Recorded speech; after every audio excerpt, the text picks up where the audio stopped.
Hello friends, कल हमने अपना सॉलिड डोसेज फॉर्म कंप्लीट कर लिया था।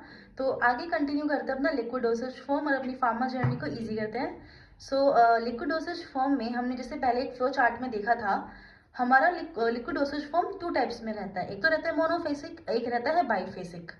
ठीक है। एंड जो लिक्विड डोसेज फॉर्म का एडमिनिस्ट्रेशन या फिर हम यूज करते हैं, इंटरनल भी कर सकते हैं, एक्सटर्नल भी कर सकते हैं और पेरेंट्रल भी कर सकते हैं। पेरेंट्रल में क्या आता है? इंजेक्शन आते हैं। ओके। फिर नेक्स्ट हमारा आता है liquid monophasic liquid dosage forms. होते क्या हैं एक्चुअली में? क्या है? It is represented by true और कोलोइडल सॉल्यूशंस। ये हमने अपनी एनसीईआरटीज में पढ़ रखा है कि ट्रू और कोलोइडल सॉल्यूशन हमारे होते हैं सॉल्यूशन के टाइप्स। अब सॉल्यूशन की अगर हम बात करते हैं तो सॉल्यूशन के अंदर लार्ज क्वांटिटी का जो कंपाउंड होता है उसको हम सॉल्वेंट कहते हैं। और हमारे मेजरली जो भी हमारा मेडिकामेंट प्रिपेयर होता है या यूनिवर्सली हमारा जो वाटर है ना, सबसे ज्यादा यूज होने वाला सॉल्वेंट है। वाटर को यूनिवर्सल सॉल्वेंट भी इसलिए बोलते हैं। एंड सोल्यूशन के अंदर जो स्मॉल क्वांटिटी में यूज होता है उसको हम बोलते हैं सल्यूट। एंड अब सॉल्यूशन हमारा एक होता है होमोजीनस। होमोजीनस कैसा होता है? जिसके अंदर सॉल्यूट आयोनिक या मॉलिक्यूलर फॉर्म में होता है, उसका इतना सब डिवीजन होता है ना, जिसमें हमें जो सोल्यूशन होता है एकदम क्लियर दिखता है। एंड सेकेंड हमारा होता है सोल्यूशन कोलोइडल सोल्यूशन। जैसे इसके अंदर क्या होता है, जो सोल्यूट होते हैं ना, उसके जो पार्टिकल्स है, एग्रीगेट्स होते हैं, वो बहुत बहुत छोटे छोटे होते हैं, लेकिन एग्रीगेट के फॉर्म्स में होते हैं। बट वो इतने छोटे हैं कि उसको हम नेकेड आई से तो नहीं देख सकते हैं, लेकिन इसके अंदर टिंडल इफेक्ट जरूर होता है, जैसे कि मिल्क। नेक्स्ट हमारा आता है जो हमारा मोनोफेजिक डोसेज फॉर्म है लिक्विड में, उसके यूजेस कैसे कैसे हैं और टाइप्स में क्या क्या आते हैं। अगर हम देखें, जो हमारा लिक्विड डोसेज फॉर्म है वो इंटरनली भी यूज हो रहा था, एक्सटर्नली भी यूज हो रहा था। जो इंटरनली की हम बात करते हैं उसके अंदर फर्स्ट आता है हमारा सिरप। एंड यह इंटरनली से मतलब क्या? इंटरनली मतलब जिसको हम ओरली एडमिनिस्ट्रेट करते हैं। ठीक है। पहला आता है हमारा सिरप। सिरप में क्या आता है कि जो सिंपल सिरप होता है, एकदम सिंपल सिरप, प्लेन सिरप और कुछ नहीं, वो सैचुरेटेड सोल्यूशन होता है सुक्रोज का। किसका? सुक्रोज का सैचुरेटेड सोल्यूशन होता है। उसी सुक्रोज को हम प्योरीफाइड वाटर के अंदर ऐड करते हैं, हीट करते हैं। कि हम वाटर ले लेंगे, प्योरीफाइड वाटर लेंगे, उसको हम हीट देंगे एंड उसके अंदर सुक्रोज ऐड करते जाएंगे जब तक कि हमको एक सैचुरेटेड सोल्यूशन ना मिल जाए। नेक्स्टली अगर हम देखते हैं कंसंट्रेशन को, तो जो एक सिंपल शुगर के अंदर ना कंसंट्रेशन क्या होती है सुक्रोज की? 66% वेट बाय वेट। सुक्रोज कह लो या शुगर कह लो, इतनी परसेंटेज होती है। ये इंपॉर्टेंट है, पूछ लिया जाता है एग्जाम्स में भी कि सिरप के अंदर शुगर की, सिरप में भी कौन सा सिरप, सिंपल सिरप में शुगर की कितनी कॉन्सेंट्रेशन होती है? तो 66% वेट बाय वेट। एंड अब जब इसके अंदर शुगर है सिंपल सिरप में, तो उसका टेस्ट भी कैसा रहता है? स्वीट रहता है। तो नेक्स्ट इज जो सिंपल सिरप होता है ना, जिसके अंदर मेडिसिन होती है, यानी कि syrup containing medicine cold medicated syrup. ऐसा सिरप जिसके अंदर हमने मेडिसिन मिला दी, पोटेंट ड्रग डाली जाती है, हमारा मेडिकेटेड सिरप हो जाता है। लेकिन ऐसा सिरप जिसके अंदर हम सिर्फ क्या डाल रहे हैं? फ्लेवर्स डाल रहे हैं या अरोमेटिक सब्सटेंस डाल रहे हैं। अरोमेटिक सब्सटेंस क्या? अरोमा, खुशबू, खाने पीने में जो हम यूज करते हैं उसको हम बोलते हैं एरोमेटिक या फ्लेवर्ड सिरप। नेक्स्ट आगे हम देखते हैं यूजेस, हमारे सिरप के यूजेस कैसे हैं। Syrup retard oxidation because partially hydrolysed into reducing sugar as levulose and dextrose. Basically जो हमारा सिरप होता है ना, अब हम सिंपल सी बात है, सोचने वाली बात भी है कि हम क्यों सुक्रोज को प्योरीफाइड वाटर में मिक्स कर रहे हैं, गर्म कर रहे हैं, इससे फायदा क्या है? तो सबसे मेन फायदा तो यही है ना कि ऑक्सीडेशन नहीं होने देना चाह रहा। ऑक्सीडेशन होने से हमारा कुछ भी मटेरियल होगा, कुछ दवाई हो गई, मेडिसिन हो गई, खाने पीने की चीज भी हो गई, इवन वो खराब हो जाती है, ऑक्सीडाइज हो जाती है। तो अगर हम उसके अंदर सिरप डाल देते हैं तो उससे क्या होता है? वो ऑक्सीडेशन को रोकती है। क्यों रोकती भी? कैसे? वो हाइड्रोलाइज करा देती है पार्शली, पूरा नहीं, पार्शली हाइड्रोलाइज करवा देगी। किसका? जिसके अंदर शुगर है, रिड्यूसिंग शुगर्स का किस फॉर्म में कन्वर्ट करती है? लेवलोज एंड डिक्सट्रोज। सेकेंड यूज क्या आता है इसका कि प्रिवेंट करती है decomposition of vegetable substances. Vegetable substance में डिकम्पोजिशन नहीं होने देती है। और डिकम्पोजिशन होती ही क्यों है फिर? क्योंकि उसके अंदर हमारे माइक्रो ऑर्गेनिजम्स होते हैं, उसको डिकम्पोज करेंगे। लेकिन जो हमारा सिरप होता है ना, उसका जो ऑस्मोटिक प्रेशर होता है बहुत ज्यादा क्या होता है? हाई होता है। अब उस हाई ऑस्मोटिक प्रेशर के कारण ही ये क्या करता है सिरप, प्रिवेंट कर देता है क्या, ग्रोथ ऑफ माइक्रो ऑर्गेनिजम्स, तो हमारा वेजिटेबल सब्सटेंस भी डिकम्पोज होने से बच जाता है।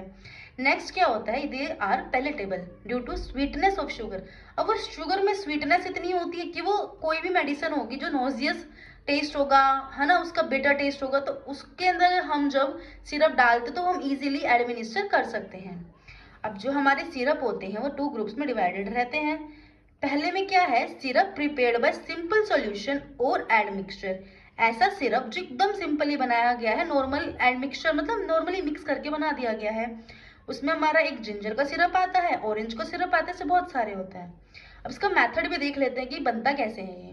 देखो मेथड में क्या रहता है, हम क्या करेंगे, सुक्रोज ले लेंगे, प्योरीफाइड वाटर ले लेंगे, उनको हीट कर देंगे। जब हीट होएगी तो उसके अंदर सुक्रोज डिजोल्व होएगी, और क्योंकि अब हम एक सैचुरेटेड सोल्यूशन बनाना तो उसके अंदर हम सुक्रोज और डिजोल्व करते जाएंगे और लगातार उसको स्टिर करते जाएंगे।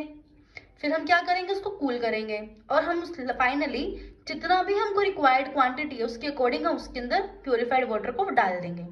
ये तो हमारा क्या बन गया, नॉर्मल सिरप बन गया। अब हमको चाहिए क्या, जिंजर का सिरप मिल जाए या ऑरेंज का सिरप मिल जाए, तो उसके लिए हम क्या करते हैं, स्ट्रॉन्ग जिंजर का टिंचर ले लें या फिर ऑरेंज टिंचर ले, मीन्स जिस किसी का भी हमको बनाना है। हम जो हमारा यहाँ पर सुक्रोज बना था ना, इसी सुक्रोज सोल्यूशन के अंदर इसको दोबारा गर्म करेंगे, कंटिन्यूसली हीट देंगे, कंटिन्यूसली स्टिर करेंगे, और इसी के अंदर हम क्या ऐड कर देंगे, स्ट्रॉन्ग जिंजर टिंचर या ऑरेंज टिंचर। इसको हम इससे हमको फाइनली क्या मिल जाएगा, सिरप मिल जाएगा, जिंजर का सिरप या ऑरेंज का सिरप, जिसका हमें चाहिए होता है।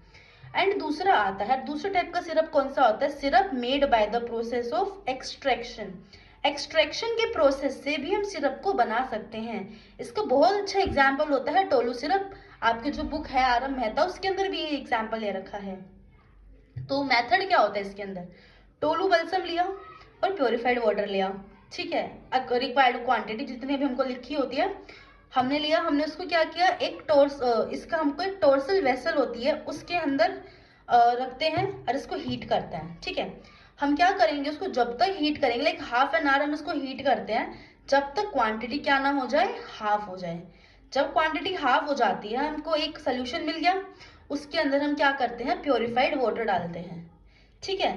प्योरीफाइड वाटर डाला, फिर उसको हमने क्या किया, छान लिया, फिल्टर कर लिया।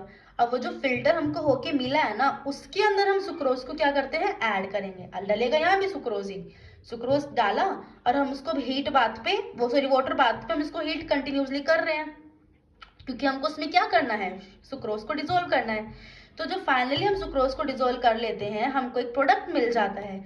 उस प्रोडक्ट के अंदर क्या करते हैं, जितनी सफिशिएंट क्वांटिटी हमको चाहिए ना, उतना ही उसके अंदर हम प्योरीफाइड वाटर ऐड कर देते हैं और फाइनली हमको क्या मिल जाएगा, टोलू का सिरप मिल जाएगा।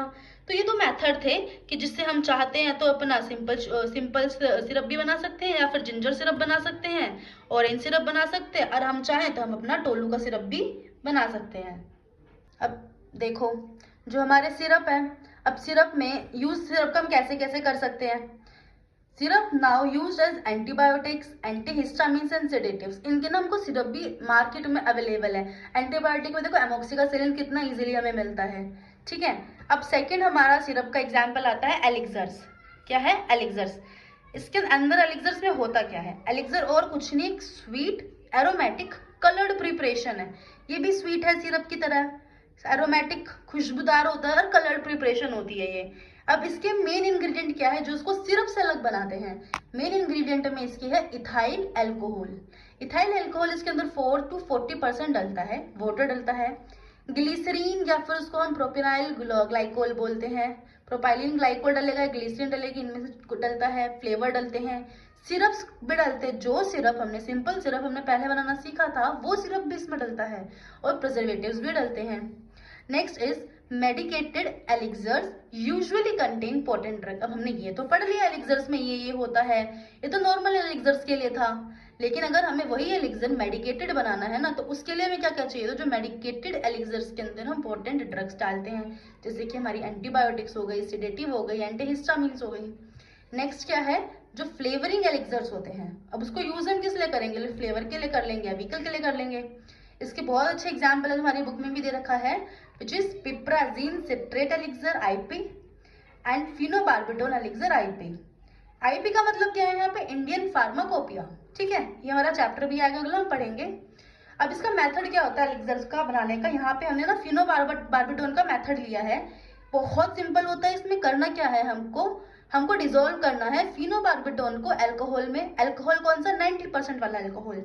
फिर उसके अंदर हम ऑरेंज स्पिरिट ऐड करेंगे, फिर उसके अंदर हम ग्लिसरॉल और अमरनाथ का सिरम सोल्यूशन ऐड कर देंगे। जो हमको फाइनली रिजल्ट मिला, प्रोडक्ट मिला, उसके अंदर अपनी सफिशिएंट क्वांटिटी डालेंगे वाटर की, और हमको रिक्वायरमेंट जो हमें मिल जाएगी। बस इतना ही सिंपल है एलिक्सर बनाना। फिर हमारा एक आता है लिंकटस। लिंकटस क्या होता है, एक विस्कस लिक्विड होता है। क्या होता है, विस्कस लिक्विड, ओरल प्रिपरेशन के लिए यूज करते हैं। और जो हम कफ सिरप स्पेशली लेते हैं ना, वो लिंकटस का ही एक एग्जाम्पल है। तो जो हमारा कफ सिरप है वो लिंकटस में आता है। एंड इसके अंदर होता क्या है, contain medicament which have demulcent, sedative and expectorant action. देखो ना, यही 3 मेन चीजें होती है ना जो हमारी कफ सिरप के अंदर होती है। तो लिंकटस स्पेशली बनता है किस चीज के लिए, कफ सिरप के लिए। अब देखो, लिंकटस टेकन इन स्मॉल डोजेस। अब लिंकटस तो हम कैसे लेते हैं, बहुत बहुत स्मॉल डोज में लेते हैं, सिप करते हैं, स्वेलो करते हैं स्लोली स्लोली, बट इसको ना कभी भी वाटर के साथ डिल्यूट नहीं करते हैं, ठीक है। अब इसको डाइल्यूट क्यों नहीं किया जाता, वो भी क्वेश्चन है। तो ताकि ना इसका जो असर हमको मैक्सिमम मिले और प्रोलॉन्ग्ड इफेक्ट मिले। प्रोलॉन्ग्ड मतलब वो देर तक इफेक्ट रहे, ठीक है। एंड जो हमारा सिंपल सिरप होता है उसको भी हम व्हीकल की तरह यूज करते हैं, किसमें, लिंकटस में यूज करते हैं। देखो ना सिंपल सिरप कितनी जगह यूजफुल है। तो नेक्स्ट हमारा रहता है इंटरनली डोज के लिए ड्रॉप्स। अब आप लोग सोचते हो कि ड्रॉप सिर्फ आई ड्रॉप होती है, ईयर ड्रॉप होती है, नहीं। कुछ ड्रॉप्स ऐसी भी होती हैं लिक्विड प्रिपरेशन के अंदर जिसको ओरली एडमिनिस्ट्रेशन किया जाता है। जैसे कि जो हमारे वाइटामिन होते हैं ऑयल सोल्यूबल होते हैं, उनको हम मोस्टली ड्रॉप्स के फॉर्म में ही देते हैं, जैसे कि विटामिन ए, विटामिन डी, ठीक है ना। इसको हम डोज के फॉर्म में देखते हैं। और आपने देखा ना विटामिन डी का कैल्सीफेरोल का आता है, जो इन्फेंट्स होते हैं उनके लिए दी जाती है। अब जो प्रिपरेशन है इसके अंदर क्या कंटेन होती है, पोटेंट मेडिसिन भी कंटेन हो सकती है ड्रॉप्स के अंदर। Dose must be measured accurately. अब देखो क्या होता है, जब हम ड्रॉप्स में हम मेडिसिन दे रही है ना, तो हमको मेडिसिन की डोज बहुत एक्यूरेट मेजर करनी पड़ती है, वरना उसको कोई फायदा नहीं है देने का। तो लेकिन अब ड्रॉप्स के अंदर हम मेजरमेंट करें कैसे मेडिसिन की कि कितनी एक्यूरेट जाए, तो उसके लिए 2 मेथड है। एक मेथड में क्या है, जो हमारा ड्रॉपर को ड्रॉपर बना रखा है मैंने, ज्यादा अच्छा नहीं बनाया मगर ठीक है, काम चला लेना। तो जो ड्रॉपर है उसके ऊपर हम ग्रेजुएटेड रख देते हैं, लाइक 1 ml, 2 ml, 3 ml या फिर 10 ml, जितना भी चाहिए होता है उसके अकॉर्डिंग हम इसको ग्रेजुएट कर देते हैं, उससे नाप के हम डोज दे देते हैं। या दूसरा क्या आता है, प्री कैलिब्रेटेड ड्रॉपर्स होते हैं। इसके अंदर जो नंबर ऑफ ड्रॉप है ना वो इक्विवेलेंट क्या होती है टू प्रिस्क्राइब डोज, मतलब कि उसके अंदर से ना डोज निकलेगी ही इतनी जितनी प्रिस्क्राइब है, उसको बनाया ही इस तरह से जाता है। नेक्स्ट क्या है, जो हमारी साइज है ड्रॉप्स का, है ना, क्योंकि आप कहीं देखेंगे कि ना जो हमारा ड्रॉपर होता है जिस टाइप का, उसमें एक जब उसको ओपन करते हैं ढक्कन में ना एक पिन सी होती है, वो उस पिन से ही हमें उसके अंदर छेद करना होता है। लोग क्या करते हैं, कुछ जैसे कि कुछ कंपास हो गया, कुछ भी नोकीली चीज होगी, उससे उसमें छेद करते हैं, which is a very bad way. उसको बिल्कुल अप्लाई नहीं करना चाहिए क्योंकि उससे इन्फेक्शन भी हो सकता है। तो उस कैप के अंदर ही हमको दे रखा होता है जिससे हम उसके अंदर एक छेद हो जाता है। लेकिन अब क्या होता है ना, साइजेस अलग अलग होते हैं, ड्रॉप्स का साइज अलग हो जाता है, तो वो उसके भी तो कुछ फैक्टर होते होंगे ना। कहीं पे हम देखते हैं ड्रॉप कहीं ज्यादा आती है, किसी किसी प्रिपरेशन में ड्रॉप्स कम निकलती हैं। तो फैक्टर क्या क्या होते हैं, सरफेस टेंशन हो जाती है, विस्कोसिटी होती है, डेंसिटी होती है, टेम्परेचर वगैरह, बहुत चीजें इससे वो फैक्टर पड़ता है जिसकी वजह से ड्रॉप्स का साइज बदलता रहता है। एंड हमारा जो 1 ड्रॉप होती है ना, राउंडेड 0.05 ml की एक ड्रॉप होती है। ये भी हमेशा सेम नहीं होती है, राउंड ऑफ है ये भी। ओके फ्रेंड्स, तो आज हमारा इंटरनली जो हम मेडिसिन लेते हैं लिक्विड डोसेज फॉर्म में, लिक्विड डोसेज फॉर्म में भी क्या मोनोफेजिक लिक्विड डोसेज फॉर्म की बात कर रखी थी हमने फॉर इंटरनल यूज। ये हमारा अभी खत्म हो जाता है। नेक्स्टली हम एक्सटर्नल यूज वाले पे वीडियो बनाएंगे। सो अगर वीडियो अच्छी लगी हो तो please like, share and comment. Thank you. हाँ, एंड वन मोर थिंग, अगर आपको कोई डाउट वगैरह भी होता है तो आप कमेंट कर सकते हैं। Okay, thank you, bye bye.